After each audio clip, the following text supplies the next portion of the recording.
లైఫ్లో ఒక పర్పస్ లేకుండా, గోల్ లేకుండా ఉన్నవాళ్ళు క్యారెక్టర్ ఎప్పటికీ మంచిది అవ్వదు. ఒక గోల్ ఉండాలి, ఒక పర్పస్ ఉండాలి.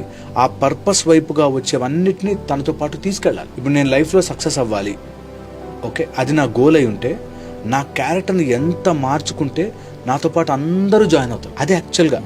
ఎప్పుడైతే నా క్యారెక్టర్ బాగాలేదనుకో నేను రీచ్ అయిపోవచ్చేమో, కానీ ఓడిపోయినట్టే లెక్క. క్యారెక్టర్లో ఇంకొక ముఖ్యమైన విషయము, ఎప్పుడు కూడా కనకము కాంతము కాలము. అంటే డబ్బు కోసం ఎప్పుడైతే నిన్ను నువ్వు మార్చుకుంటావో నీ క్యారెక్టర్ పోయినట్టు. డబ్బు కోసం. నెక్స్ట్ కాంతం ఆర్ అబ్బాయి అమ్మాయి కానీ, అమ్మాయి అబ్బాయి కానీ, ఎప్పుడైతే ఒక ఆపోజిట్ జెండర్ కోసం నిన్ను నువ్వు మార్చేసుకుని, నిన్ను నువ్వు అమ్మేసుకుని, నువ్వు మోసము చేసైనా సరే సాధించాలనుకుంటావు, క్యారెక్టర్ పోయినట్టు. థర్డ్ కాలం.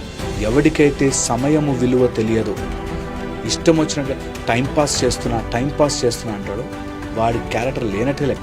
నువ్వు ఎలా ఉంటున్నావు, కనకం డబ్బు వచ్చినప్పుడు నువ్వు ఎలా ఉంటున్నావు, డబ్బు కోసం నువ్వు ఎలా ఉంటున్నావు, డబ్బు నీ దగ్గరకు వచ్చాక ఎలా బిహేవ్ చేస్తున్నావు బట్టి. కాంతం ఆర్ ఆపోజిట్ జెండర్, ఇప్పుడు మనం అబ్బాయిలు మాట్లాడుకుంటున్నాం కాబట్టి అమ్మాయి లైఫ్లో అబ్బాయి వచ్చినప్పుడు వాళ్ళు వచ్చినప్పుడు నువ్వు ఎలా బిహేవ్ చేస్తున్నావు.